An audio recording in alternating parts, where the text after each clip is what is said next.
Adoption de l'ordre du jour. Sont résolu que l'ordre du jour soit adopté tel que présenté. Secondé. Monsieur le maire, j'aimerais amener deux modifications. Secondé, hein? Ah, je pensais que c'était fait, désolé. Monsieur Lebert. Allez-y. On m'a demandé de retirer 7.1, la présentation d'un don du Club Lion de Rockland, et de la remettre à la prochaine réunion parce qu'il n'y a pas de représentant. Et j'aimerais faire un ajout à item de membres du Conseil. J'aimerais ajouter l'item 9.2. J'ai mis une copie de la résolution sur vos bureaux. Oui. Et je voudrais juste faire ça qu'on puisse passer cette résolution le plus vite possible. Okay. Merci.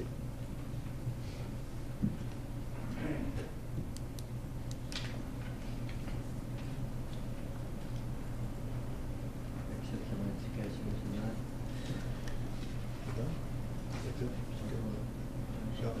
9.2, on pourrait l'appeler exemption de frais de dépotoir.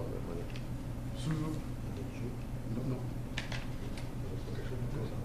C'est pour la plénière. Je pense qu'il y a rajouté après qu'on a passé à la Ouais, ça, c'est pour la plénière, mais tu peux...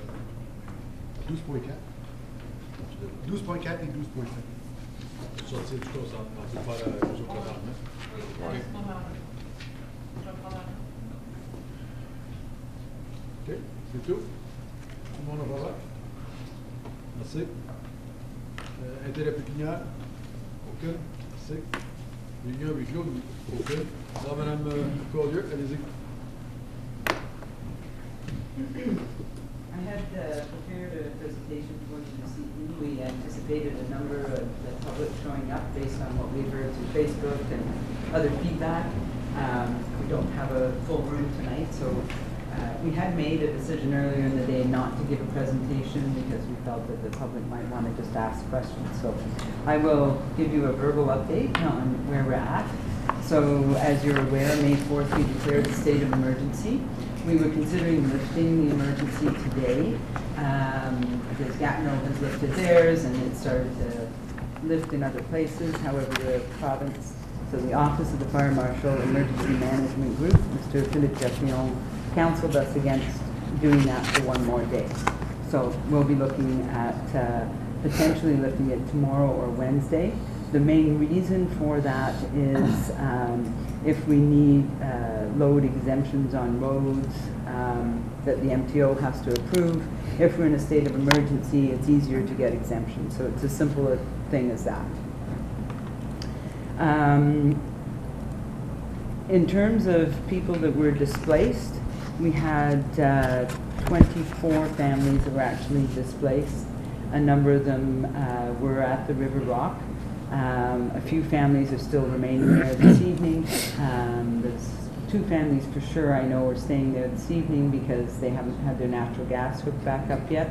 And there's been a generous donor that's offered to continue paying the costs of them staying with the River Rock.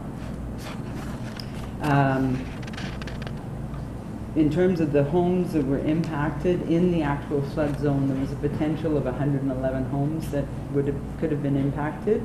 The actual number of homes that were impacted was in about the 50 range of homes that actually had floodwaters up to their home.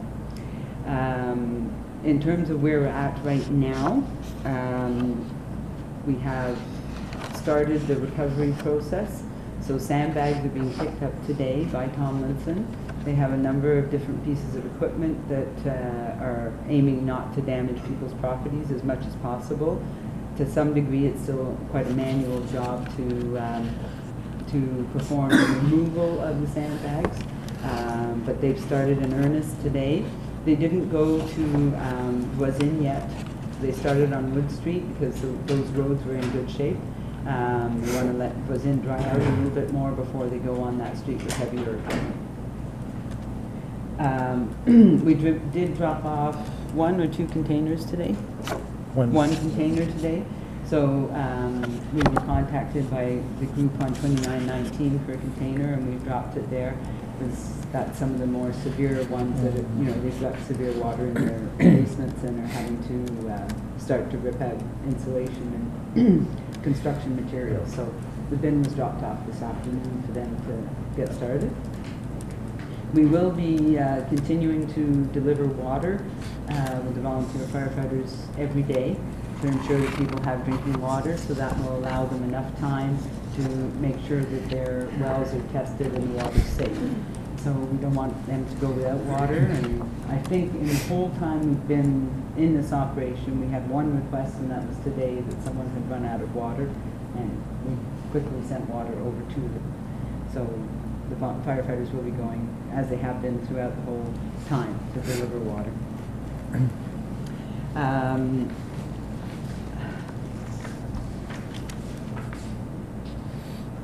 I think that, you know, we had a number of questions come in over the weekend from various councillors. Two items that came up to our attention was, one of the questions was, why was the Emergency Operations Centre located here? Our official EOC room is the boardroom at City Hall at 1560 Laurier, but quickly we realized that the size of that room was not adequate, so the EOC made the decision to move the operation here. This building served us very well in that it allowed for breakout meetings. So there were a number of meetings held to do a lot of the planning. We had a separate office set aside to do communications. There was a lot of preparation, the writing of the communications, and then obviously translation and posting. It was a full-time job, 12, 14-hour days working on the communication. Also, this building is fully wired for all the IT support. With the money that was spent last year to strengthen the system, this building is now fully operational, so we had very good support with our IT here. We were also connected with our operations staff as they came and went, it was convenient to be opposite the shelter, although the shelter was no one actually stayed there. People just went to visit to get help, but we had good feedback from the Red Cross who were staffing the shelter. Then the other question that has come up was about the volunteers and why the city was not coordinating the volunteers. Initially, the volunteers had been requested by the group on Voisin. They were looking for help. So they had put a call out for help, and they were overwhelmed with the number of people that came. I know that they were as surprised as everybody with how many people actually showed up. I mean, we had people from Renfrew, many people from Orleans, many people that weren't residents in the area, which was a big surprise to everybody. And I think it's important to understand that when the city takes on volunteers, and Mr. Wilson, you can add anything if I leave something out, that we then have a responsibility. So if the city asks for volunteers, they then technically become our employees. We're responsible to make sure they have WSIB training. Mr. Boucher has experience with volunteers that he enlists, and to make sure they have proper gloves and footwear if they were doing any kind of labor work, which sandbags was that type of work. Once the process got underway, certainly we had city staff on site, but they weren't designated then to coordinate the volunteers. Did you want to add anything, Mr. Wilson, on that? Okay. The other question came up about why the Army was not called, and I think the mayor answered that question, saying that the resources may be needed elsewhere. There was some discussion about whether the Army could have built a wall in time to protect the homes, but we would have had to have the foresight a week ahead of time to have that done. And I think as it turned out, we have an army of volunteers that certainly the residents of Voisin credit to not having their houses flooded because they were able to get at it in time. It would have taken a few days to get them mobile, and by the time they would have got here, we would have been, some houses would have been lost this way. We were able to be active right now. So I think that out of this experience, it was an extremely beneficial experience for us to look at how we operated in an emergency situation. We do have an emergency plan. There's certainly been a need for us to run an exercise. although there was not a serious risk to life and limb other than someone from pure exhaustion, I think this exercise has taught us a lot, and we certainly will have a very detailed debriefing and identifying items for the next time through. Certainly when we held the very first Emergency Operations Center meeting, we had immediate response from the OPP. The United Counties sent their paramedic chief. Our social services were in the room with us, the engineering staff, because obviously County Road 17 was becoming a concern. Anizem Gibar was a county road, and that was a concern, obviously, and will remain to be a concern for a while because the swift current has done damage to that road. Victim Services and Red Cross were extremely supportive, and the Red Cross took on running the center across the street for us in terms of receiving people and doing the triage. The utilities, Enbridge, and the Electrical Safety Authority liaised with us every day, and we were informed about when they had to make decisions to take the power down. They dealt with the public extremely well. We had no complaints there, other than having to have their power shut off, but it was explained to them and they understood. It really became a safety concern.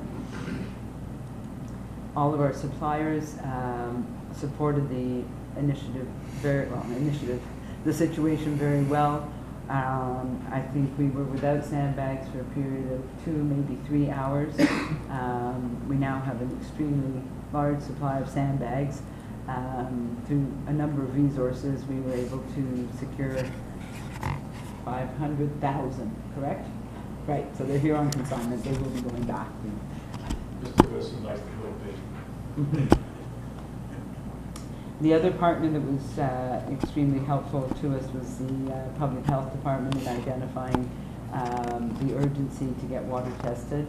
And as that went out in our communiques, and certainly when we had the public meeting, the bags that were handed out to the people had the water testing kit in those bags for them. And they're still, you can hear it in the news, they're encouraging people to go and make sure their water gets tested before they consume it again. South Nation Conservation and Reeder Valley worked with us, and they actually supplied an engineer to help us assess when the water was going to go away, because that would trigger our cleanup plan. Aqua was keeping a very close eye on our wastewater facilities and water facilities, and keeping us briefed on a daily basis to make sure that we knew what was happening there. And we had a number of surrounding municipalities that helped us out. National lent us volunteer firefighters. Russell actually coordinated helping us get sandbags when we were down. South Dormant, SD. And Cornwall both offered help should we need it, so that was great to hear. On the political side, we had fantastic support. Premier Wynne was in touch with the mayor, as well as the Minister of Municipal Affairs and Housing. And as you're aware, the Premier came to visit. Apparently they had to hold her back because she was very anxious to come, and they said, you don't want to go right at the beginning of the crisis. On the day that she came with the Minister of Correctional Services, Marie-France Lalonde. And Marie-France came back to meet with us later in the week to do a final checkup on things, and that helped Minister Morrow announce that we qualified for the disaster relief. The Federal Minister of Environment, Catherine McKenna, came to visit with the mayor, and as you're aware, our MP Francis Doyen was very busy filling sandbags with everybody. And we had support from our warden, Mr. Barton. Mr. Crafter was here. And Mr. Craft. He was here on a couple of occasions, came back on Friday, toured most of the places so he could see. And he's the one that phoned me first to let me know that we did approve of the stress relief funds. Then the assistant of Minister Moore was the next one. I don't think I have to mention all of our city staff. I looked to make a list, and I realized that almost all of the city staff were involved, save and except one or two admin people back at City Hall. But pretty well everybody contributed to the effort. So that was greatly appreciated. And our next steps over the next week and 2 weeks, we will be following up with the residents through the firefighter visits and social services. Now they have visited with all of the ratepayers impacted. In some cases, they've actually started case files, and they'll be monitoring those people. At that point, it's taken out of our hands that those people are being taken care of. But we will be following up with the residents impacted on a regular basis. The planning for road repair is underway. We're unable to get to Voisin yet because it's still too wet to do any work on the road. And my ever-supportive Director of Finance will be making sure that our application for the funding will be completed. And as I mentioned earlier, we'll be continuing to distribute drinking water. The collection of sandbag process we're anticipating will take 3 to 4 weeks because of the labor-intensive exercise that will be going on.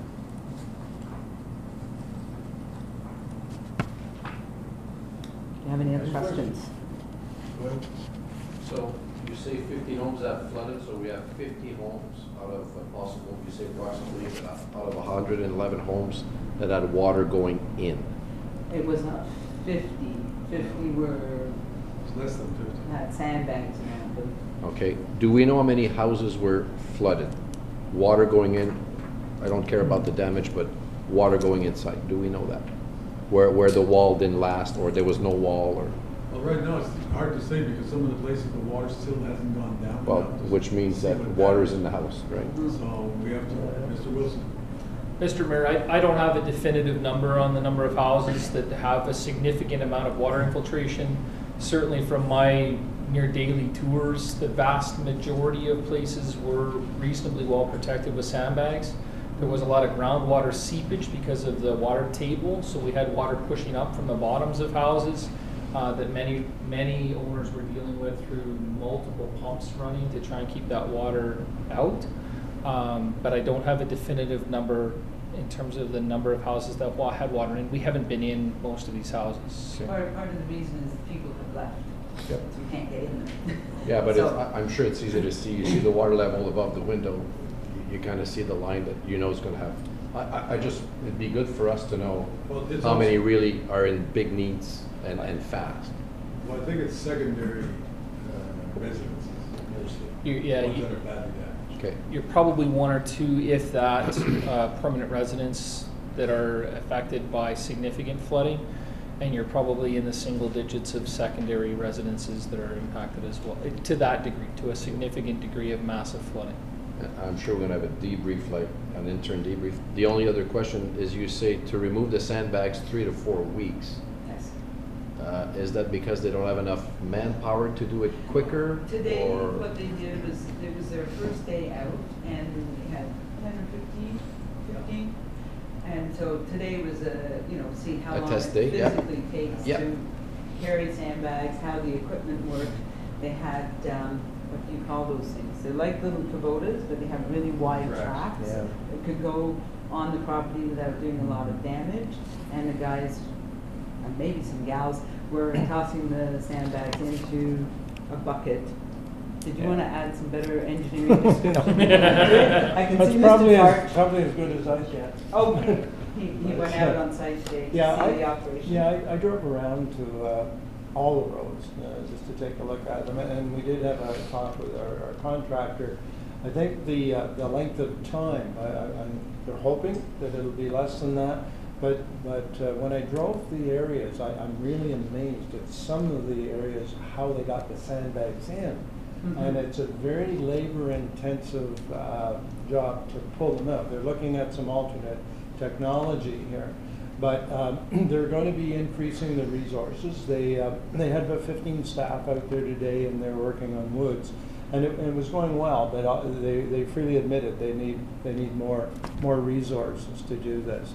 But the other constraint is that we need waivers, and we've got waivers on about 3/4 of the homes out there, and we still need that balance though for those that want us to win, because we want them to agree to let us have 3 in there. That's So to get access to the. I guess I'm hoping that it'll be less than that, 3 to 4 weeks, but I would rather, all our other windows that we defined in our work plan in relation to the pickup programs were all in a 4-week window. So I think that's realistic to expect that. Wilson's gonna be a big challenge because they can't go down, they have to bring everything up. on Oh, machine. it's not I an think easy. I guess my question is can we do better? I'm sure the owners, and I'm not one of them, but they want to return to normal as soon as they Yes, can. yeah. And if we want to avoid, and I would probably be tempted to remove the sandbags off my property myself. I guess my question is, can we do better? That's my question. No, well, when you say we, I don't know if you're referring to using city resources. No. I mean, we have a company right now. Yeah. Can we do better through them? Well, they're looking at alternate methods to speed up the process, and they couldn't free up all the staff. They identified they need about 30 staff to be really efficient. So in the next coming days, I think they're looking to add more physical labor, as well as they've got this other option that they Yeah. can look at if it works well. Yeah. There may be an ability, actually, when I looked at some of the areas, I think rather than just the manual loading onto a skid and taking it away, I saw a few areas where they could actually bring a loader in and go right in to where the sandbags are, load them up and that. So I think it's going to vary significantly. I think the contractor is going to do a good job, and we want to get it done sooner than later. The people that I've talked to out there, they're quite anxious. I guess they want any sort of visibility of the flood, sort of removed. Yeah. So they want the bags taken away, and they're quite happy that the city has committed to do that. I've seen white goods out there, refrigerators and whatnot. I've seen drywall.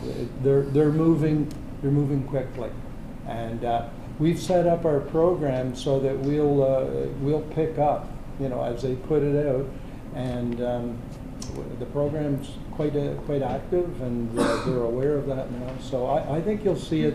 I don't want to commit to it, but I think it conceivably could be less than the 4 I weeks. think we'll have to wait a couple of days to see because Yeah. they're not gonna stay on that, they're gonna try and find a faster way. I agree. As the forum still is today, so it's a question, they gotta get used to it, they've never done that either, so. So I assume if we put machineries on the grass, they accept it. Are we going to look at helping to fix their lawn or their? No, one of the conditions Yeah. of waiving is that the homeowner's responsible for the maintenance, reinstating the lawn. We're trying to minimize it, obviously, but that it'd be, that could be a significant cost. With the tracks they have though, I don't think they'll be making like deep ruts all over along there. It should be. We'll see. What I saw today wasn't particularly invasive in terms of. That's all I had. Thank you, Mr. Mayor. Next, anybody, John? Yes, thank you very much, Mr. Scoldier, to inform us why the emergency center was established here in Clarence. I guess this does clarify really a lot of questions we were getting on that. But talking about volunteer, I've been in politics for over 40 years. I've never saw so many people getting around, tractor owners, generator, everything was given to the people to help them out. And how many people did we get? I would say at one time at least 250 people were there. People from Membran came down, from Van de Kiel, St. Andrews, Bray Construction came down with his pontoon and transporting the sandbag, the caterer, the restaurant, the people that were making soup at home to make sure that they were keeping them at work so they would be fed at the right time. I think we saw the power of Facebook. And the Oxbury Hospital, I was surprised the services of the nurse practitioner that they have supplied. That is very important because having some paramedic in my family, they were saying that they needed the needle a few times for the because of the pollution. That's right. The And tetanus shot. they were there to help them out. And there was one guy that I just can't forget. The guy controlling the traffic from the first day that it happened, John Kuzbo. He was there from early in the morning till late at night, every day. I don't know where he's from. But I asked his name at the end, and couldn't believe what he has done. But again, we were fortunate to see how many people turned out to give a hand. And I think at this point, we should always talk positive. Madam Collier, I think you did a good resume of it, the situation. I believe, however, that you, probably on purpose, because we don't like to, toot our own horn, but I think it's an understatement when we say that the staff of the city did an awesome job, and that I include everybody at that table over here and the staff that's behind it, because I was fortunate to be present during the day here at the control center, and I saw the teamwork between all the units. It didn't matter if it was, firefighting or finance people or Dave's crew or Pierre's people. Everybody was in sync. Everybody was on the same wavelength, and that's what needed to get done. You mentioned at the last public meeting that we're going to have a second meeting. Right. So when do you think that will happen? We wanted to see tonight, because we anticipated to have a lot of people here this evening, to see what the need was for that. There's a number of things happening behind the scenes right now, and we're just gauging when we think best that meeting would be, that we could have more information for the people, especially on the funding side. So we'd like to certainly make sure that someone else is here from Ministry of Municipal Affairs to answer the questions. Now that the ministry has approved this as a disaster zone, that they can better answer the questions of the people to help fill out the forms. We're likely to be getting more information from the Red Cross and how all of that's working. So we don't anticipate having some of that information till early next week. So tentatively we had booked Wednesday night, but I'm not confident we'll have the key people we need to make that meeting beneficial. By that time, I guess Tomlinson will have figured out their best. Exactly. We'll be able to have a much better assessment of the roads and assessment of how long, Tomlinson's had day one. They were here first thing this morning, and they'll have a few days in. Hopefully we'll be a significant way through. Tomlinson is phenomenal for coming up with creative ways, and they certainly want to help the community. City of Ottawa announced today that they're doing it by volunteers, so that I imagine is going to take a bit longer, maybe, I don't know. So, Thank you. So early next week. Mr. Zapp. So I echo, obviously, what everybody else is saying.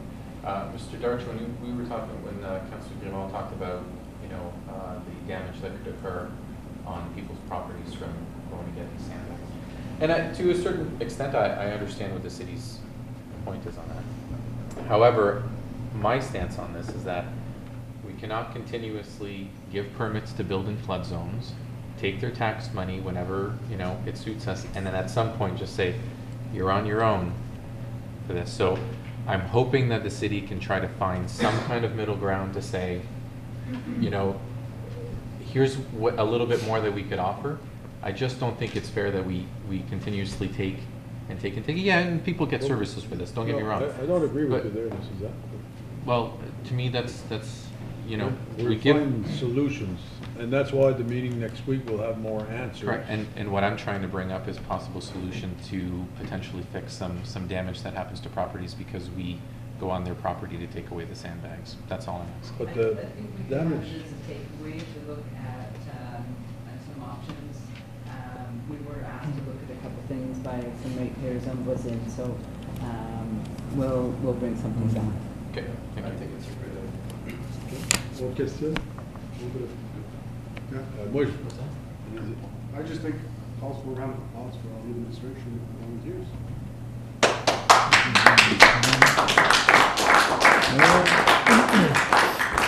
Vous avez fait l'examen assez. de remercier toutes les associations, parce que les associations ont rentré, sont venues avec nous, que ce soit la Croix-Rouge, Presque Sul, je ne mentionnerai pas toute la, parce que moi, n'oubliez, je le sais, il y en avait trop. Et puis, de remercier les volontaires, je les ai remerciés chaque chance que j'avais. Et puis, je vais vous dire, si on n'avait pas tout eu ce monde qui a coopéré avec nous autres, on n'aurait pas eu un si bon succès dans toute notre opération. Parce que vraiment, c'est un succès comparé à d'autres places. On a bien fait. On n'a personne qui a été blessé. Nos pompiers sont passés, nos pompiers volontaires ont passé de toutes les places pour de l'eau. Je crois que ça a été très bien. Puis, je remercie tout le monde encore une fois. Juste pour ajouter, je sais que je coupe la parole, mais je pense que notre maire a fait un travail extraordinaire. C'est vraiment lui que les gens veulent voir. Je suis vraiment... Non, je peux-tu juste finir? Non. Ah, là, pour une fois, tu ne peux pas couper. Mais je veux vraiment... je connais M. Desjardins un petit peu, puis il a vraiment été au-delà de ce qu'on pourrait demander d'un maire. Je pense que c'est un leadership de même qui fait que ça l'a beaucoup aidé. Puis je sais qu'il y a une équipe, puis Guy, tu vas en rajouter, mais je veux quand même... lever mon chapeau à notre maire qui a fait un excellent travail. Mais encore, c'est paraissait bien à cause que j'avais du bon monde en arrière. C'est sûr. Je pense que c'est avec juste, moi, pas en arrière, juste la mais avec question moi. d'être sur le terrain, en tout temps, presque en tout temps. Je pense que c'est bon de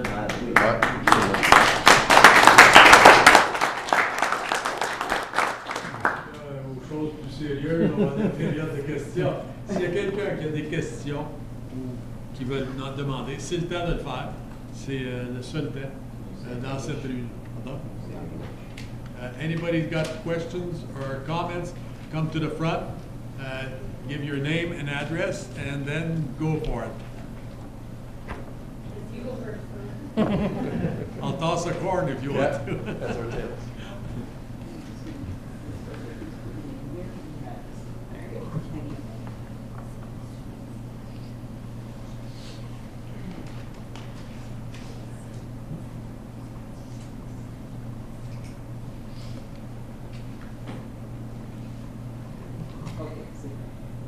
Donc, mon nom c'est Sandrine Royer. Je demeure au 2955 Place Fontaine. Puis c'est un petit rond-point près du Cercle-Lemay. Puis cet hiver, je dirais au mois de février, j'ai eu une contravention pour le stationnement. Puis je crois que c'était un peu injuste d'avoir eu cette contravention parce que je n'étais pas stationnée sur la rue. J'étais stationnée, depuis des années, on stationne sur le côté à cause de la neige, puis on est 5 voitures à la maison, donc on ne fit pas dans un stationnement simple. Puis, donc je voulais savoir si j'ai fait des démarches, j'ai appelé M. Chris Daou au sujet, puis il n'a pas pu rien faire. Ensuite de ça, j'étais allée voir M. Jean-Marc Lalonde, puis il m'a mentionné de me présenter ici pour voir si on pouvait faire quelque chose à ce sujet-là. Oui, ça fait longtemps, le mois de février, comme tu as dit, et puis j'ai reçu l'appel, j'ai été voir l'endroit, j'ai fait le papier, j'ai parlé de 3 rencontres avec les officiers notamment. J'ai parlé à Denis Lalonde, qui était le voisin, il me vaccin. Et ça fait des années que je parle là, moi aussi. Et puis, il n'est pas sur la propriété de la ville, mais il monte à côté sur le terrassement. Et puis, c'est là, quand j'ai parlé de ça, j'ai dit à l'officier de demande, j'ai dit, je regarde juste le bord de la rue chez nous, d'abord, il n'y aura pas le droit de parker là, parce qu'il y a une entrée qui rentre, mais il est en dedans des limites de la ville, tout le temps. Et puis, dans son cas, elle n'était même pas sur l'asphalte ou sur la gravelle. Elle était sur la pelouse montée, ça fait des années qu'il monte. Comme j'ai dit, j'aurais pensé qu'il aurait donné un avertissement, tout bien, au commencement, parce que M. Lalonde, il fait plus que 5 ans que je stationne là. Et puis, c'est là que je trouvais que dans ce cas ici, jamais je vais fêter une cause pour un billet. Jamais. Quand j'étais dans d'autres positions aussi, jamais.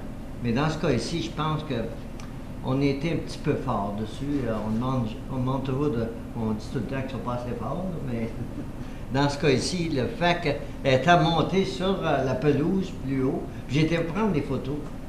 Puis toutes les marques là de pneus sur la photo. Et puis, c'était ça qui est arrivé. Et puis, j'ai dit, la seule façon, j'ai dit, tu veux venir t'adresser au conseil, puis emporter le point au conseil municipal. Parce que, en d'autres temps, une personne qui a un billet de vitesse, n'importe quoi, de stationnement, jamais je ferais ça. Pourquoi tu m'appelles quand tu dis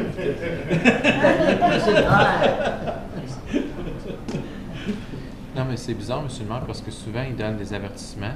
Mais il n'y a pas, on dirait, un principe déjà. Des fois, ils donnent des avertissements, des fois, ils donnent des tickets. Ça dépend, on dirait, à la lune, le soleil. Je ne sais vraiment pas, on dirait qu'il n'y a pas de... Ben, je pense que c'est une question de discrétion, mais pour le cas de madame, peut-être que ce serait possible que ce soit avec M. Wilson. Regarder la possibilité de pouvoir trouver une solution qui ferait l'affaire pour les deux parties. Je pense que pour ce cas-là, ça serait vraiment la meilleure solution. Est-ce que vous avez tout compris, M. Wilson? Oui. Un peu, oui. OK. Ah, c'est Je pense que c'est une situation exceptionnelle. Peut-être qu'elle peut s'asseoir avec vous. On peut regarder. Parce que, comme j'ai dit, là, as I said, she was not on the parked on the asphalt or even crushed on the side. She was up. There's a hill just going to that piece of land goes right up to Laurier, and there's a fire hydrant there. At the beginning, we said, well, probably they could have gave you a ticket to be parked too close to the fire hydrant, which was not. Mr. Lalonde, Denis Lalonde, he also measured the distance.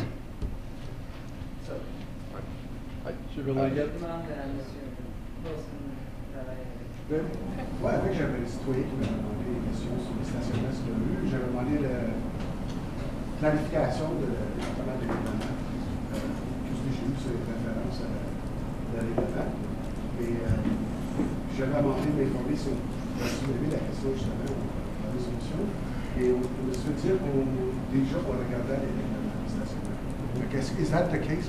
Aren't we already reviewing the parking bylaws? correct. So we are. When was that going to be ready? Report going to be ready for us to?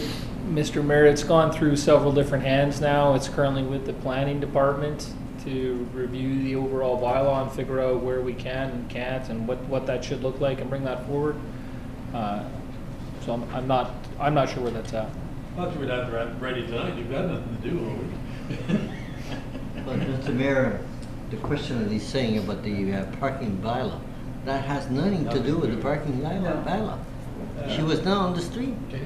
Okay, so I'll have I a think Mr. Wilson needs to look. I'll at have the a solution for that. I'll get together, three of us will get together. I have a solution for that. So, Okay. give us a few minutes and Yes, thank you. But I have to say, I have a lot of respect of our bylaw officers. Yeah. There must have been a reason, but we'll find out. Est-ce qu'il y a quelqu'un d'autre qui a une question or somebody else have it? You're next.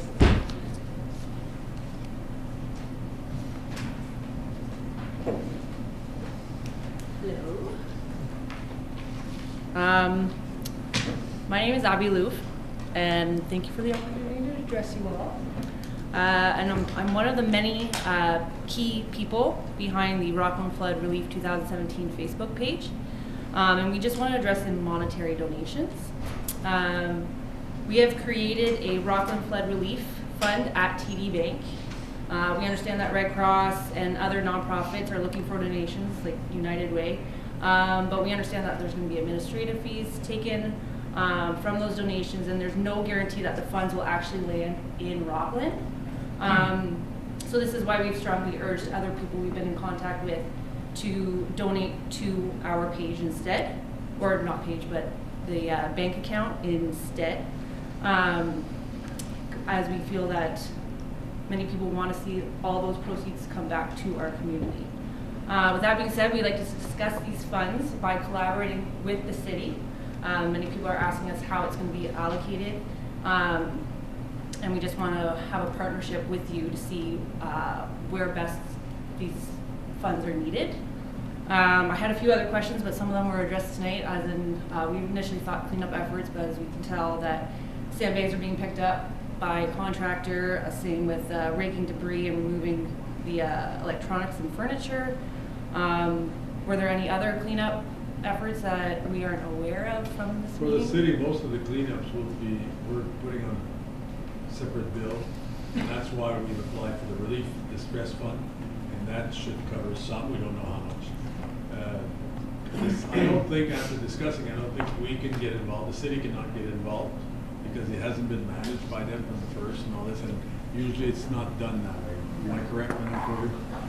So even though we've declared a state of emergency, the city, it's the province that pays for this cleanup, or is Yes. it? Okay, Yeah, the okay. province. Yes. So the distribution of funds, they're not tax revenues, and we're not in a position to give you guidance on how to disperse those funds. And it definitely gets to be a very sensitive issue in terms of how those funds get allocated to people. So that's why we, if we collect it through your tax bill, we have a budget that tells you how we're going to spend the money. So it becomes difficult to provide guidance Mr. Zed? when it's not our money. You don't, oh, sorry. Yeah. Nope, I just, first off, there are, like Mr. Denham said, there were countless people who helped out. I do want to say a huge thank you to you and your family and your friends for putting this together. This was a huge initiative, and the citizens definitely appreciate it. I think you posted on Facebook today, the account is up to 8,000. We're almost, we're just under 200 shy of 10,000. So that almost $10,000. Almost 10,000. Which is absolutely amazing. I don't know, I hear what the city is saying, and I also hear what the mayor is saying. I think the reason why I mentioned that, maybe come here and discuss it was that maybe we as councillors have potentially ideas that we'd like to share on how to potentially do it. Because we can't tell you how, but we could share ideas on potentially how. So This, and another way would be to get the groups like Hog Smiths and groups from the area to get together and make a committee of those groups to decide together where the funds would go. So you as a city don't have contacts with, let's say, Red Cross or United Way to see, okay, this is our total damage. What is our percentage that we're getting, if we're getting it? You don't have any Right. sort of contacts like that? No. So nobody knows? We have, we meet, we've met with the Red Cross, they're working on their program right now because they created a disaster fund that was for all of Eastern Ontario and Quebec as a result of this flood. So they'll be dispersing funds after they've looked at, they've got a certain amount they collected so far, and they're working on how they're going to disperse that at this point. We don't have any information on that. Okay. And they won't be consulting us, because they have their own rules and regulations. So I when- mean, part of it will be knowing who had damage, right? The city won't have any information on what the actual total damage was? It'll be the province that knows Right. that? And well, because the people will some people may not want to apply for funding, right? So it becomes a personal thing then, and if they had insurance for whatever damage it was incurred to them, they may, it becomes a privacy matter at that point. So it won't be up to us to go and say, okay, so you've got $10,000 worth of damage, right? So we won't know that. Okay. Sorry, Mr. Wilson, do you want to add something? I guess through the mayor, and Mrs. Collier, you really touched on it. We just don't, it's not our business to get in and assess the dollar damage in each property that's impacted. I know some ratepayers have gone through insurance and they have gotten, coverage through their insurance company. So I don't know what that resident is out of pocket in terms of cost of the disaster. Others are going to go through the provincial funding formula. And again, I don't know what they're claiming or what is being allowed or not. And a number of the affected residents will be working with the Red Cross to get funding, and I don't know what they're going to get. So it just becomes very convoluted for the city to become involved in disbursement of what has really become another nonprofit group, which is your group. And I would say, kudos to you guys again. Hats off to you and your team for a very excellent job in terms of coordination of volunteers and fundraising. Maybe the bank itself, they've often hosted accounts for people. They may have some guidance for you or to other groups. We just haven't been in the business of dispersing funds for a situation like this, and we aren't right now. So, like I said, it's a privacy thing now. We can't know how much damage you have. They might tell us to go fly kites and do business. And some people may just abandon and go away from the situation they're in. So, Should have I? maybe in a few weeks or a few months from now, as we see what's been developing with the province and the Red Cross, there'll be some needs out there that these people won't be covering. And maybe at that point, I suggest hold on to that point and see what goes on. And as a matter of fact, I'm sure a lot of people will be needing little things here and there, and that's where you might play a good role with your team. And again, congratulations on raising all this money. I mean, we're discussing, like, there's money, and we need to find a solution. So this is not the council, this is the guy talking. Find those not-profit organizations like the Optimist Club. So if we're on TV, I'm sending, we need assistance. And with non-profit, it's fair, it's balanced, it's not like I know somebody, I'm gonna give more. So I'm just calling out any non-profit organization that would like to help you to contact you on your Facebook page on a personal message. And I guarantee you'll get assistance, because that's awesome. When we have trouble to spend money, let's do something about it. And any others, there's going to be a lot of activities to raise funds. And I think sometimes I agree with Mr. Levac, just wait a bit and see how much. I believe the citizens have not responded to the level that we can do together. And that's because you started something. So that's awesome. But I believe nonprofit organization will send you messages, form a committee, make sure there's no personal interest, and I'm sure you'll have very good ideas and creativity to distribute that money as evenly as possible. That's what I would. Yes, exactly. As Councillor Guillemard just mentioned, first of all, I want to thank you very much for showing that leadership. At the present time, I did receive some phone call that Night Columbus wants to get the Western activity going. The Orleans Bowling wants to put something also. And I have a lady that I did visit twice. She's ready to make the check. It's $5,000 that she's given. And she didn't know. She says she wants to give it to a group locally. And she wants to make sure that money, it goes to all the 5 places really that were involved in the flooding. But I just want to mention though, when we're talking about that, the gas-wise, there's over $7,000 worth of gas that were given, and Ultramar has given $3,528.29 of gas up to last Sunday, not yesterday, the Sunday before. Well, so really, there's a lot of people that want to continue giving money, but they don't know where to give it to. So I appreciate the leadership that you have shown, and really what we have to do. And I think it's pressing that a committee has to be put in place as soon as possible. Because if we wait 2 weeks, the people might change their mind. We have lots of people asking where the fund's going. That's why, you know what, there's a city council meeting. I'm going to go there, get opinion, because I've never done this before either. And I needed some guidance too. Yeah. So, and when I talked to TD Bank, they're waiving the fees for 6 months. So it's not something we want to do next week, because there's other, like my kids' school, Réunion Public, they're doing fundraising for the fund. There's other people, we're still doing a bottle drive as well, which has raised over $2,000 alone. So there's still lots of stuff we're doing. We're still gathering money, but things are calming down as it's not at a crisis level. So that's why we just want to push. Absolutely. Lots of people don't like the nonprofits because Red Cross flat out said it's not guaranteed to come back here. So that's why we're like, well, if you don't want to do that, even though we don't provide receipts, know that it's going back into Rockland. Just to be on the side of Red Cross there, I found out today too, that I know there's 40% that goes to Red Cross itself when they get funded. But the thing is, when you call them, they're in there. I see all the staff they brought here. This has to be covered somewhere, and that's where it's being covered. Because they ask no question, they walk in, they help out, and they're right there for you the moment you need them. But I said a moment ago I would keep repeating, and I repeat again, thank you very much. It's why our municipality did so great, and that we have such a great place because of people like you that didn't wait to get pushed to do something. You went ahead and did it. And for that, I thank you very much. Yeah, absolutely. I'll pass that on because I'm not the only one. Thank you. All right. Thank you. Thank you. Thank you. Est-ce qu'il y a quelqu'un d'autre qui a des questions, commentaires? Personne? Alors, on continue notre réunion.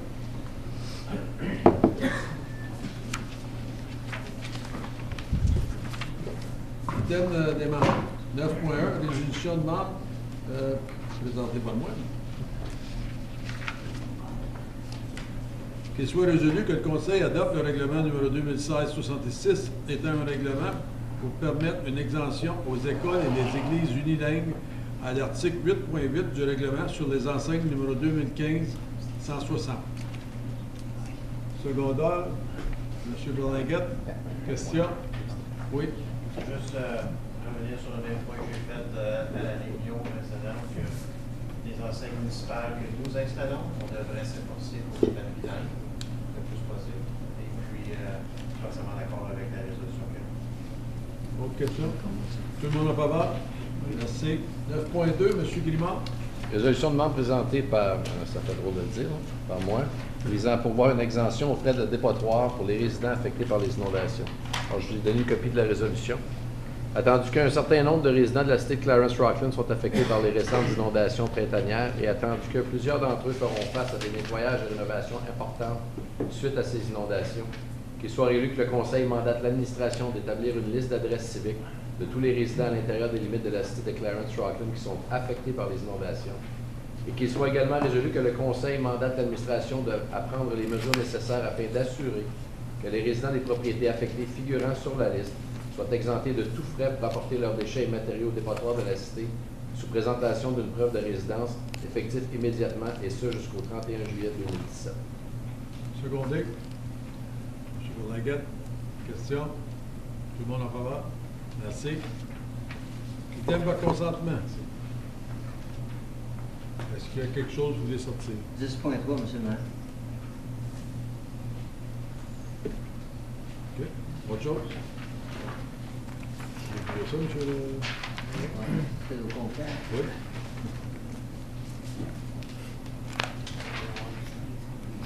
Qu'il soit résolu que les items suivants, tels identifiés sur la rubrique items par consentement à l'ordre du jour de la réunion régulière du 15 mai 2017, soient adoptés. 10.1. Adoption des procès-verbaux des réunions suivantes. 10.1a. Réunion régulière du Conseil du 1er mai 2017. B. Réunion du comité plénier du 1er mai 2017. 10.2. Réception des procès-verbaux des réunions suivantes. A. Réunion du comité de dérogation du 22 mars 2017. B. Réunion du comité de l'aménagement du 8 mars 2017. Et C. Réunion du Conseil de la bibliothèque publique de Clarence-Rockland du 11 avril 2017. 10.3, j'ai demandé qu'elle soit remise de côté. 10.4, salaire payé. 10.5, nomination des pompiers volontaires. Tout le monde en faveur? Merci. Secondé. M. Grimard. Vous allez à 10.3, M. Lalonde? Je vais la lire, M. le maire, et puis après ça, je vais apporter mon point. Qu'il soit résolu que le Conseil approuve que les services de CH2M soient retenus pour entreprendre l'étude sur l'approvisionnement en eau tel que détaillé au rapport numéro info-2017-021 et qu'il soit aussi résolu que la part de la cité de cette étude soit 23 000 $, incluant la TVH, soit financée par les frais de développement. Secondé. M. Lalonde. Question. Le seul point, M. le maire, c'est la page 51, dans la section 3. Je vais le lire en anglais, je le lis en français aussi. Okay. That the city share of this study of 23,000. The study is 46,000. Yeah. Our share. Our share is 23. Yeah. But the way it is written, it looks like the project is 23,000. Okay. Well, it's really 46. Nation is paying half. C'est pour ça, là, au lieu de 23, ça va être à 46. Okay. Pardon? Yeah. Yeah. Okay. And in French, que la part de la cité pour cette étude soit de 23 000, de cette étude de 46 000. Good. Okay. Perhaps a better choice of word would have been is You know, the city's share of this study is Lost in 23,000. the dragon. But, Like the resolution. Hey, lost in the dragon software. Pardon? La réédition Juste le chiffre. Tout le monde en faveur? Crazy dragons. Merci. Numéro 11, compte payé. M. Berlinguet.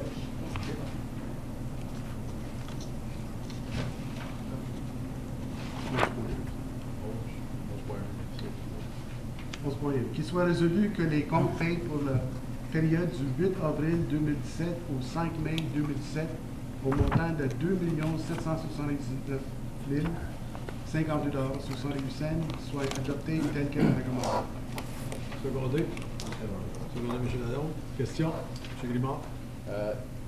I think it's Mr. Darst, that's why I'm asking, because I really don't know. Line 52 of that report, it says water, 9,100. Orleans Myers for 2017 Nissan Cargo. And then you go further down the line and it says a Ford Ranger for $33,000. Are we paying for Aqua's vehicle? Like, I just want to know what's that for. What is that for? We have, sorry. Go ahead. No, go ahead. B3, who's our water, He does the locates and stuff. he goes around and he does all the water readings, so it's an electronic Yeah. computer he has, and he drives around taking the water readings, so that was his vehicle.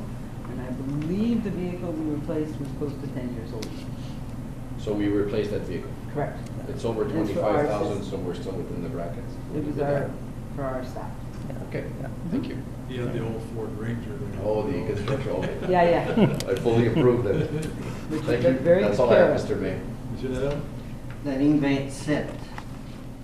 Véhicule Cornwall Freightliner Mercedes pour 357 606. That's our new plan. C'est le snowplow. Yep. Snowplow. We didn't buy a Mercedes. Was this in the budget? Yes. Yes. Yes. Mercedes snowplow. No, no, no. And then the other one is line 63, street. It's Greenbelt Construction for the amount of $198,644. Is that the extra that we had to pay for the correction on Laurier Street? Oh my goodness, I did No, I think this is just some of the invoicing catching up to us here for that Laurier Street project. But it's not the, not the extra, no. Because the extra was around 204,000. Correct. Right, that's right. Thank you. C'est tout? So, Autre chose? Tout le monde en faveur? Merci. 11.2, exemption pour les contribuables affectés par les inondations. not. M. Grimard? Est-ce qu'on a couvert 10.5, nomination des pompiers volontaires? Oui, c'était dans consentement. Ah, excusez-moi, désolé. 11.2, c'est ça? Oui. Oui, j'y arrive tout de suite. Qu'il soit résolu que le règlement numéro 2017-74 étant un règlement pour autoriser une exemption des intérêts et des pénalités relativement à la facturation des taxes foncières, de l'eau et les égouts et du service de garde jusqu'au 31 décembre 2017 pour les contribuables affectés par les inondations soit adopté. Secondé. M. Zan, question? Tout le monde en faveur? Merci. Règlements municipaux. Est-ce qu'il y a des règlements que vous voulez sortir? M. Berlinguet. 12.4 et 12.7. Autre? 12.5. OK. Je parlais à la régulière, j'aimerais assez comme avoir le point de vue des directeurs sur ces systèmes-là, sur les tirs à la régulière. C'est quoi l'impact sur le projet? Donc, comment est-ce qu'on... Ben, on va voter dessus, c'est juste pour discussion. On le retire pour discuter. On le retire pour discuter seulement. OK. On les enlève pas. Moi aussi, j'ai demandé tout à l'heure. Ça va être juste pour discussion, puis après ça, on va voter. OK. M. Berlinguet, voulez-vous lire ceux qui ont été acceptés? OK.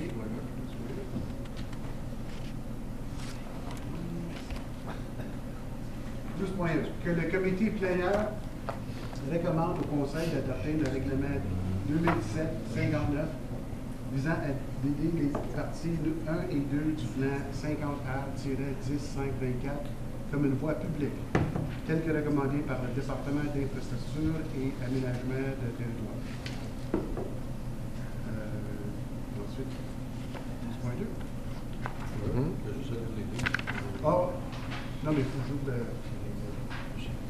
juste ça? OK. 12.2, 2017-61 pour dédier comme voie publique une partie du chemin Baseline. 12.3, 2017-69 pour autoriser l'achat d'une partie de PIN 69058-0206 LT de Rochelandaise Housing Cooperative Incorporated. 12.6, 2017-72 pour octroyer un contrat pour la peinture des lignes et symboles sur les lignes. Secondé. Monsieur Lalonde. Tout le monde en faveur? Merci. Monsieur Berlinguette, 12.4, 12.7. On commence avec 12.4. 12.4. Ben, il faut que je lis la résolution. Lire la ligne. 2017-70 pour octroyer le contrat de gestion de projet de construction de 2 casernes Bourget et Rockland. Secondé. Monsieur Levert. Question. Allez-y, monsieur. Yes, the last meeting I had asked why we were, this was required. I'm sorry, I wanted to discuss it more with the administration last week in more depth, but unfortunately with the flooding and everybody was so busy, we didn't get to do this. So here we are at the 11th hour, we're voting on it. I did consult with an architectural firm that I know well, and unfortunately I just got the report from them at 5 o'clock, so I just forwarded it to the municipal council, just as we were starting the meeting. The issue is, well, in my career as a project manager, I have done hundreds and hundreds of projects. I've done fire stations, police stations, schools, universities, hospitals, you name it. I've worked on many, many projects all over North America. And it's just, a fire station is about the simplest project you can do. It's essentially a garage station. It's where you park vehicles. It's a rectangular building. So I don't really understand why we need expertise. But irregardless, you do get expertise if you go the traditional route of hiring an architectural firm. I've consulted with architectural firms on this. I've worked with we have many good architectural firms in Ottawa, which offer the services that this project management will provide. I'm not doubting their qualifications or their expertise. I'm sure they're very qualified. If we were doing a major project such as redeveloping the downtown core, I understand entirely why we want to source out project management for that. But I can't understand why we're going to spend $233,000 of the taxpayer money for a project management firm that is simply going to tell us, guide us, and give us a budget. An architectural firm can do this. We know all the parameters. We know where it's going. We know what we want to build. Whether you're going through a project management firm or an architectural firm, someone from the city is still going to have to take the time to sit with them and go over and explain to them what we want. There's going to be meetings. They will present with you a preliminary floor plan, and they will work out a budget. You can do this directly with the architects. Sorry, I don't understand. There's no reason to go to an architect, to a project management firm. And I'm simply saying this in the interest of saving the taxpayer money. If it was necessary, I would of course approve it. I'm not saying I don't approve of the project itself. I definitely approve that we go forward and build these fire stations. But I believe it's not a necessary expenditure. I think we have to look more, in general, I believe we really need to look more at cost savings, at saving the city money. It's my main objective, my main goal on this council. And I asked the council to consider saving the taxpayer $233,000. It works out about $10 for every man, woman, and child in Rockland. I think we can do it. It's not a necessary expenditure again. So I hope that you agree with me and you understand. Question? How much would the architect firm charge us? in the email that I sent, they said it would be probably less than what the project management firm is charging, and they would include So it's the still design. going to cost us something? Of course. Okay, No, so but- we're not no, saying, but we're the not project saying. management does not design. include the design. True. Yeah, You including still have to design. hire an architect Yeah. by going through this No, project. I agree, but we're still going to have to pay somewhere. Yes. It might be less than 233, but we're still going to have to pay. Less than 203, but included in that will be the design of the whole building. Right. Whereas right now, the management will not design the building. You'll have to hire them. Okay. Monsieur Dallon? Monsieur le maire, je me demandais comment ça se fait qu'on n'a pas vu les propositions des autres contracteurs. D'abord, on a eu seulement que celle-là qui nous montre 236 194 avec la taxe de 1,8 %. Mais l'autre chose qui me borde, c'est qu'on va engager cette compagnie-là qui va nous dire à quel endroit qu'on devrait la construire. On a fait l'achat de 2 terrains qui nous a coûté au-dessus de 500 000, la maison Sylvio Gauthier puis Fernand Pilon. Et puis là, on ne sait pas si on va avoir la station d'OPP qui va venir avec nous autres. Non, s'ils veulent venir, ils veulent venir, on nous a donné le choix. Ben Comme oui, ça, mais- on est en négociation avec les ambulances. Qu'est-ce qu'il va faire, lui, d'abord, cette compagnie-là? Madame Kohler? Les paramédics vont là aussi, on parle de 2 stations d'incendie. On dit qu'on va avoir les paramédics là. Ça fait que c'est pas ça que ça dit dans l'entente ici. C'est 2 fire stations. Oui, mais ça va être inclus. Ça va être inclus. Ouais, mais c'est pour ça que le 15 puis après ça, on reaffirm the location. Si on ne sait pas ce qu'aura la station de pompiers dans le moment à Rockland, On sait où je qu'elle sais pas ce va, qu'on en va. Monsieur Lalonde, on sait où qu'elle s'en va. Ben, c'est ça que ça dit, de là. Madame Kohler? Despite who might partner with us or where the building is going to be located, the need for someone to manage this project is extremely high. We have a staff in our facilities group of 1 person. We have facility operators, but they are not project managers. And we know we're at capacity work-wise right now to manage this project properly. In terms of whether or not a fire station is simple to build, I'm not about to debate that. There's still a lot of coordination as we're building any building of electrical contractors and making sure that they're going to actually meet the specifications of the requirements once the whole project plan is put together. Coordinating all of those partners. As you're aware, Mr. Wilson will have input into this project, into the specific needs of fire for the station. Fire stations have become more sophisticated over the years because there's a lot of regulations from the province. I'm going to give you one example. They have to build a separate room to house bunker gear because the bunker gear is no longer allowed to be exposed to exhaust fumes from the vehicles, and those rooms have to be properly ventilated to take care of the bunker gear. There's a number of other requirements and water requirements because there's a lot of water involved in fire stations. So there's a lot of coordination that needs to happen. As you're aware, our new Director of Protective Services is going to have his hands full with the Fire Service Master Plan, as well as what we've got to follow up from the flood in terms of our emergency management. So I see a very strong requirement for having a project manager.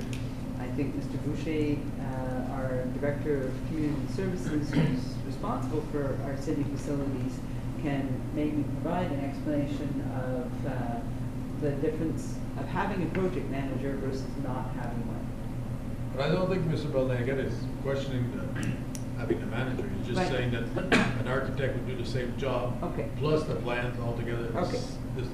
So we went out to tender with a very specific requirement to manage the project.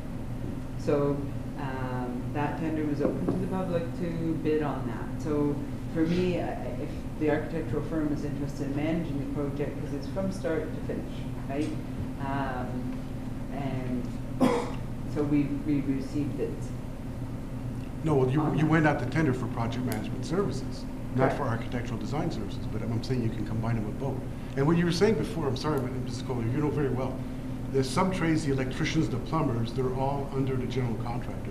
They are coordinated right there. The city doesn't have to coordinate the sub-trades, no matter what.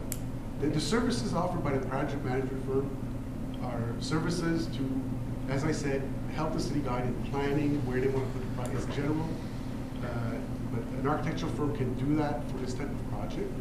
The reason given last meeting about why we were hiring this firm was to free up Mr. Wilson so he wouldn't have too much responsibility with it. But as I explained, I'm sure Mr. Wilson will have to commit to the same amount Agreed. of time. Whether you go through project management or an architect, he's gonna have to sit with them and say, this is how many trucks I want to park there, this is how much staff I'm gonna have there.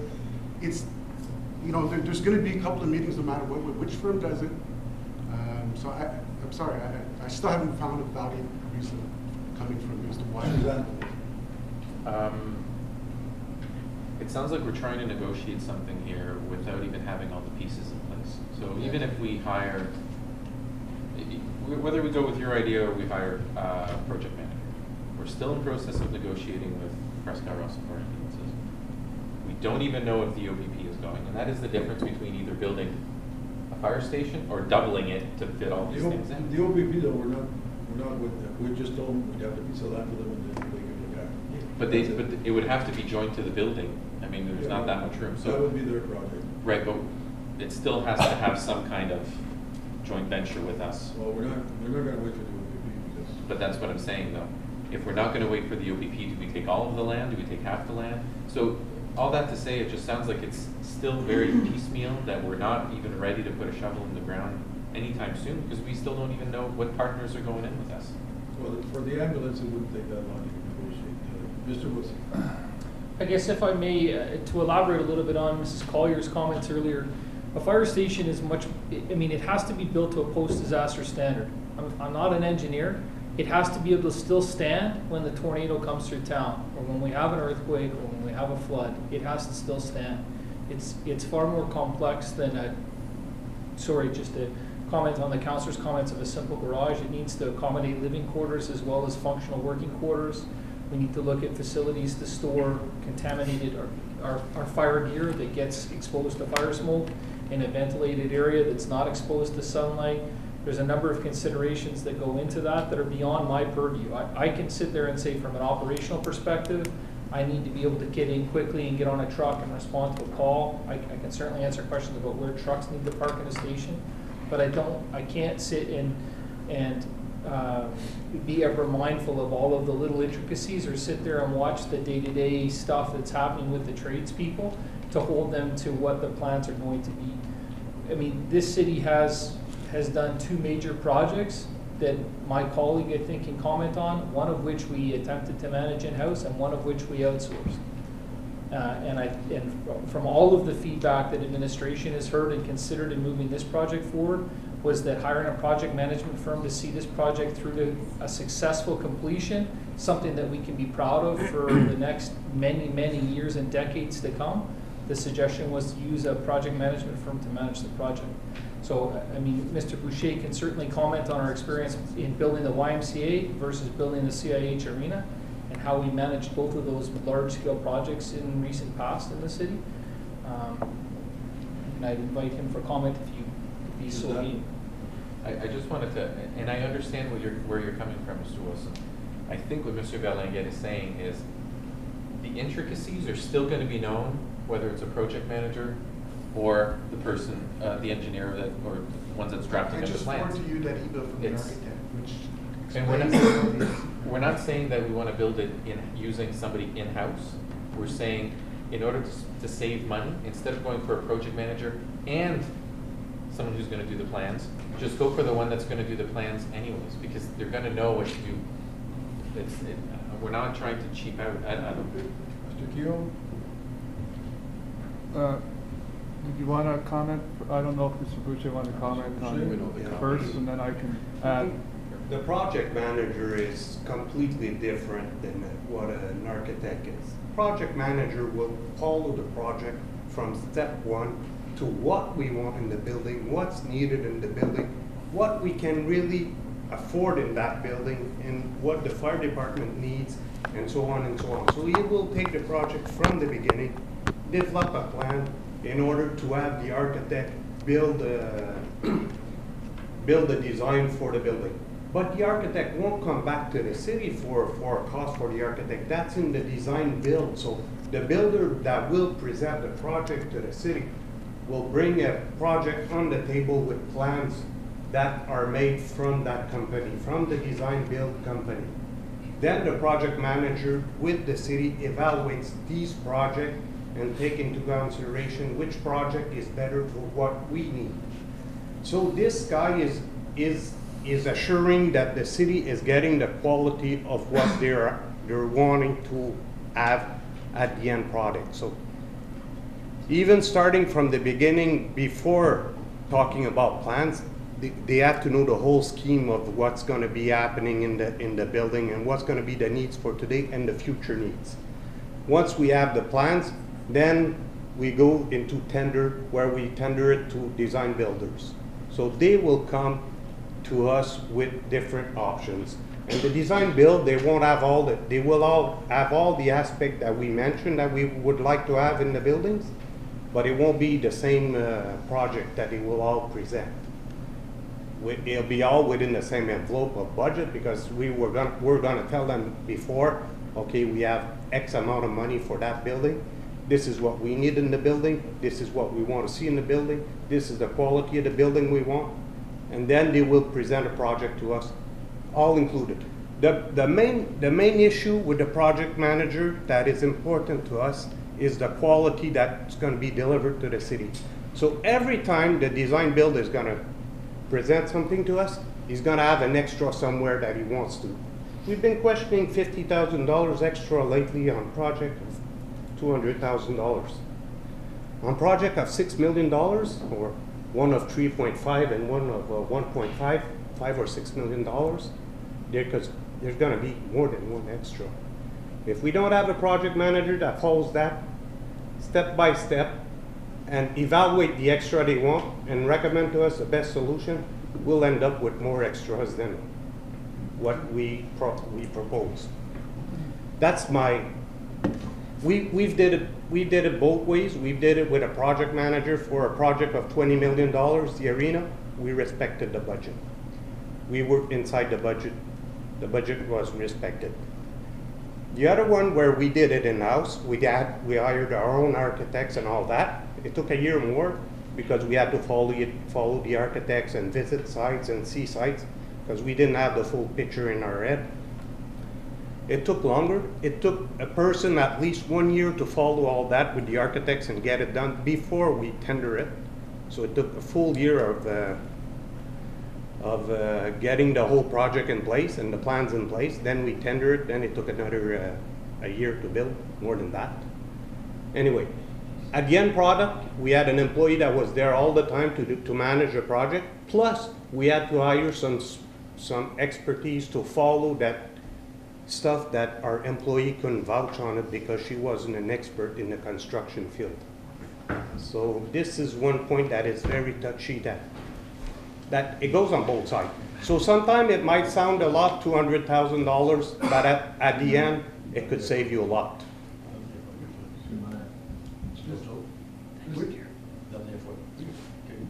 Well, I'm answering everybody one at a time. And I find we're repeating ourselves a lot. With all due respect, Mr. Boucher, you started off by saying, oh, the project manager firm plans out the project for you and helps guide you. And that's what I'm trying to say.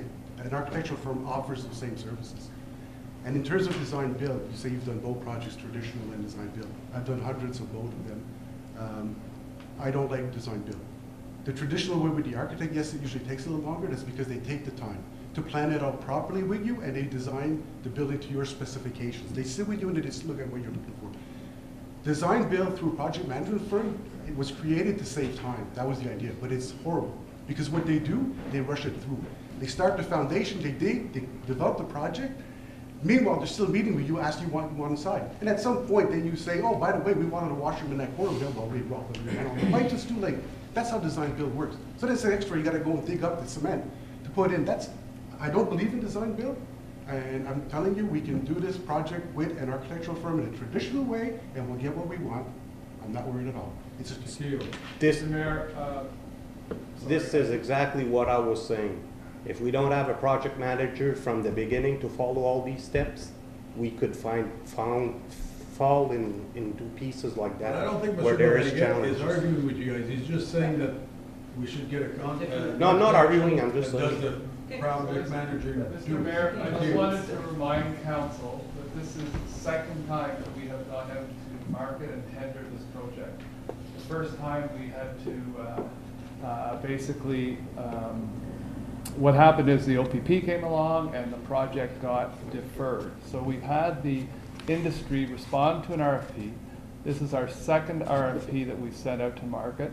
We had 3 responsible, good bids that that replied to our RFP, Mr. Mayor. We had some of the bids were different styles of providing what we needed.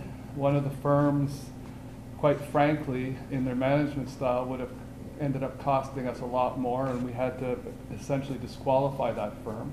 Then we came to Collier's, who was the next best on price, and their bid covered everything that we asked for in the RFP.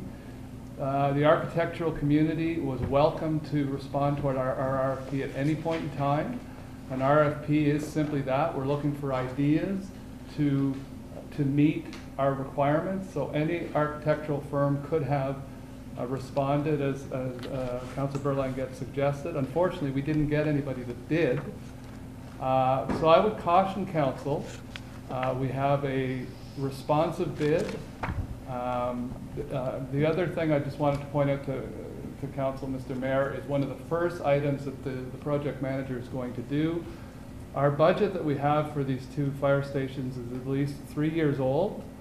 That budget is, one thing we know is it is incorrect. It's no longer valid. One of the first roles that the project manager is going to be doing is sitting down with staff to relook at that budget, to go through. Essentially, we had a very high-level Schedule D budget that we would have built, Mr. Mayor. They're going to do a more detailed estimate. They also have to go out to the county and deal with the county on their 2 requirements of this project, which are 2 ambulance stations, which adds to the complexity of the project. So I just wanted to add that, Mr. Mayor. We have to be very cautious if we're going to move back, because if we go back out to the market, we might not have the best responses. 3 more questions. Monsieur Lalonde, Monsieur Levert, Monsieur Lalonde. After that, Je ne suis pas sûr que les gens sont au courant que je ne suis pas contre de nouvelles constructions. Mais actuellement, au point qu'on est, le Conseil doit prendre une décision. The decision that the Council has to take, it's a project of between $6 and $7 million, because the price we have is 3 years ago, and at that time was over $5 million. But anyway, I think at this point, since we have to make a decision, the first thing is to get a draft design. We don't know what it is. None of us knows what we are looking for. And we could probably hire the designer to come up with the, just to hire the designer to come up with the draft. And then the council will take a look at it, and then if we wanted to hire the project manager, then we could go on. But at the present time, $7 million that the council has to make a decision. We haven't seen nothing. We don't even know who's coming in. Mr. Keel? Exactly. As I mentioned, Mr. Mayor, the first role of the project manager is to get a revised budget to council. That budget will come to council, and council will re-vote on that budget. If they determine that they can't afford 2 fire stations, they may defer one to another point in time where they could defer it. Because there are economies of scale of doing both at once, so they'll come and discuss the option. The 2 fire stations on this time schedule cost A. You have options of B, C, and D. And then if council were to not go ahead with the project, then the bill to the project managers would decrease, because they're not going to get the $233,000. We don't know what we are going to build. And the other thing, Mr. Mayor, is the county will be sharing in the $233,000. Obviously, it won't be significant. The more significant part of it is the fire stations, but they will be paying a portion of the $233,000. I think with the project manager, we'll know exactly. He's going to be presenting to us what the options are and what we are going to be building, what we need exactly. I think we need the project manager to go ahead in this thing. I don't like spending money for nothing. I don't think we're spending money for nothing. They're going to go to whether the county, the police, or whatever, they're going to go see them and tell them exactly what we're needing. And I think that's the thing that's the only way to go. How are we gonna expect, like Mr. Lalonde said, we don't even know what's coming for us for $6 to $7 million. But after the project design is done, or the project manager comes to us with all the plans, we'll see. Je suis là. Ce qui est au fait, mais moi, M. le maire, Comme M. Kyo a dit, ils ont été, puis les architectes avaient la chance de faire des résolutions là-dessus, et puis il n'y a personne qui s'est avancé pour votre compagnie. Alors, je demande un vote. Je demande un vote enregistré, M. le maire. OK. M. Grimard. En faveur. M. Zan. Contre. M. Lalonde. Contre. M. Condon. En faveur. En faveur. Alors, je dois être en faveur.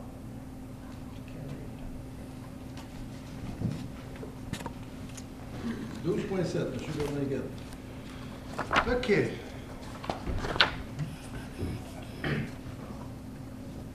Pour octroyer un contrat pour le projet de reconfiguration au site d'enfouissement.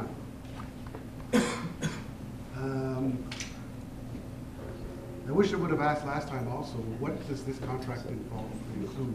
It's $500,000? Il faudrait lire la résolution, je pense, comme elle est écrite, puis la seconde. Oui, mais il veut faire les deux, M. M. Berlinguet. He went to seven. 2017-73. I thought he wanted five. Well, no, Reconfiguration he au site d'enfouissement. Oh, he wants to talk about So, the land. Oui. OK.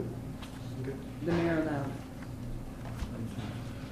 Qu'il soit résolu que le règlement numéro 2017-73 pour autoriser le maire et le greffière à octroyer un contrat à Micheline Construction pour effectuer la configuration du site d'enfouissement à Bourget pour une somme de 527 894,88 $, incluant la TVH, soit adopté. Again, my question is, what does this contract involve? It's reconfiguration is a pretty broad term. When I first saw the amount, I thought, wow, that's they're moving around Earth, and that's a lot of money, $500,000. Now, I looked at it a little bit more, and it's basically the entrance is being reconfigured. We installed a scale there a couple of years ago, and we want to reconfigure, make it easier for people to go in. So I'm assuming there's going to be some sheds built there, repaving or repaving the roads. What exactly around does that involve? The major part of this, and this was subject to a report earlier in the year where we came back with a reconfiguration. We've been on a few different design options for bringing the waste in, and we brought a revised design forward for the drop-off, and that it was more of a cul-de-sac rather than a loop road system. It's a little hard to explain it with the drawings in front of me, but we were consistently going over budget with the projections, and so we've eventually gone with a revised design here. There'll be some sheds, but principally it's the road network that we're building here, and so we've gone out to tender, and we're now within budget and recommending the award.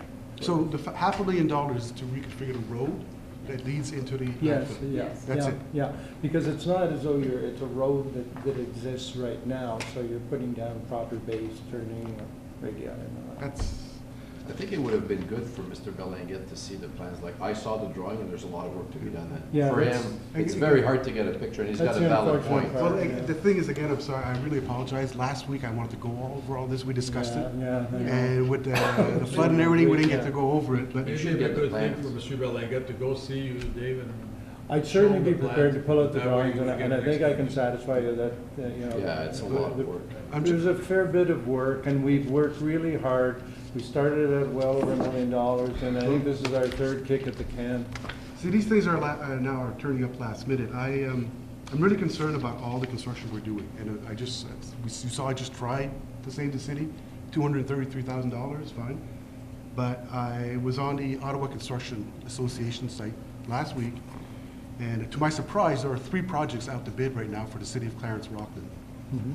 Closing on May the 24th, there is the Clarence Creek Arena washroom renovations.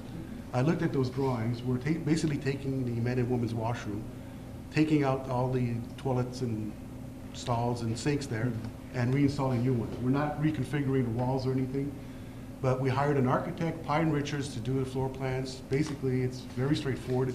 If it was a residence, you would hire a local tradesman to do this, but because it's a city, I'm sure we can't do that, so we have to put out the bid. I'm very curious to see what that price is going to be. I assume it's necessary that the washrooms are in bad condition. That's closing on May the 24th. On May the 19th, we have surface treatment. Closing bid for treating granular base A course and double surface treatment on Ramage Road, Baseline Road, Laundry Road, Lavigne Road, La Croix Road, Poupard Road, and Marcel Road. All of these roads are out to tender right now for resurfacing on the Construction Association site. Again, a lot of money coming up. This is tomorrow, May 19th. The one that really surprised me, tomorrow also on May 19th, we have a project closing, fencing at City Landfill. And it just jumped out at me. We're about to award a contract for reconfiguring Bourget landfill site, and the fencing wasn't included, so we have to have another bid up for it. I'm not going to comment specifically on the fencing, but all of these projects that have been posted for tender were approved by council, respectfully, before you were here. And that was approved as the budget for the city to go forward and move through these projects. We are very happy to meet with you and go through the projects that are identified right now, and should you have any concerns. And certainly the landfill one is all part of a big waste strategy, which I believe we still have copies, and we can certainly walk through that with you. So happy to address any of the concerns, but all those projects you see, you know, were approved by council back in December, and staff have worked to move them through the process. So. Well, that's what I'm asking. So it's not I think I'm going to have to a sit more with your department ahead of time. I'm seeing these now as we're voting to approve them.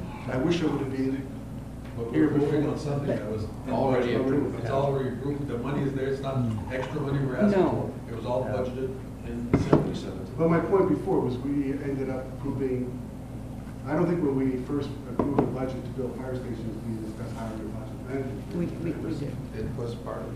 Yes. Part of that? All I'm trying to do, my goal here is I'm trying to save the city. Got it. That's all I'm Totally trying respect to do. it. I'm trying to find- We'll show with my, You'll have to come down and see exactly, because for the scale, I think it's a good, I'll be glad when the scale starts going. That way we can charge and make money with that scale. That's always why I was agreeing to the scale, because we can charge by weight. Right now, people are coming in, we have no idea, and we will save some time on our dump. So that is an important thing. Dumps are expensive, nobody wants to dump. We got one, it's still good till 1940, but 19. No, we got 40 years left. Yeah. There we go. And if we can make it longer, the better it is. And if we charge enough, people will go somewhere else and dump, so we'll save even more. Mr. Mayor, in the budget, to me, we have 465,170, and the cost of that is 546,577, so the shortfall of 81,000. I worked on the budget. And beside that, while he's looking, last year we paid over $400,000 to build a scale. We haven't used it. Don't use it. Well, according to the people, we haven't used, except for Wilkinson. Yeah. Not Wilkinson. Yeah, we're using it there to find out how much tonnage we have. They said they couldn't use it. No, that's why we have to do this, to use it publicly. I thought the fact that we have between 12 and $15 million worth of capital project, we could have delayed that for a year. No, I don't, it's been approved at budget. Sorry about it. We approved the budget, but we have gone, I would say probably at the present time, $500,000 over budget. But if you don't do it now, you're gonna have that scale do absolutely nothing. And this is gonna make us active for scale. It doesn't stop them using the scale. We can use it for dominance and only, but we can't use it for. Mr. Mayor, the project, what Councillor Lalonde is not seeing is there's works in progress projects for waste projects in the past. So there's about 930,000 of available funds, of which this project is using $500,000. So They are well within budget, Mr. Mayor. If they were not, we would be advising council that it was over budget. We would have to come to you and ask for funding, which we're not doing. Yeah. Un vote en faveur?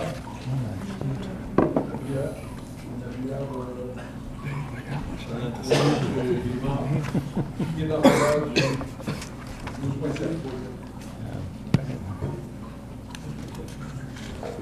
C'est bon. Passé. 12.5, M. Lalonde, pour octroyer un contrat pour les travaux de toiture du centre communautaire de Beaujeu. Je dis, ça j'aurais une question. Oui, la question. La question, c'est que Faut le lire. Faut le lire. Puis je le lis en français, là. Go. Que la Corporation de la Cité Clarence-Rockland accorde un contrat à National Coding of Canada pour le toit à l'épreuve de l'eau du centre communautaire de Bourget. C'est ça? Non. Je l'ai traduit. J'ai tout mis le bon. Merci. Je peux seconder, M. le maire. Secondé par M. Guimard. Question, M. Je voulais juste apporter un point sur ça. Oui. Je vote pas contre, je vote en faveur. C'est que lorsque les octrois sont arrivés, on a oublié d'appliquer pour. Puis j'ai averti Martin après-midi qu'il y a un autre programme qui s'en vient de 37,5. J'espère qu'on ne manquera pas. Il y avait 25 millions quand je regarde Morrisburg. C'était tout pour réparer des bâtisses de même à travers la province. M. Boucher? Ah, je ne répondrai pas à celle-là. J'ai pas la réponse. OK. Je ne peux pas juste parler pour parler. Je ne sais pas sur quel emploi qu'on parle, etc. Non, mais le fait qu'on l'a manqué, celle-là, pareil. Oui, ça se peut. Tu es au courant? Vous me le rappelez souvent, ça fait que... OK. Merci beaucoup. Merci. OK. En faveur? Merci. Bon, vous lire ça. Règlement de confirmation. Soit résolu que le règlement numéro 2017-27 était un règlement de confirmation pour la réunion régulière du 15 mai 2017 soit adopté. Secondé, M. Zan. En faveur? Merci. Ajournement, 8h40.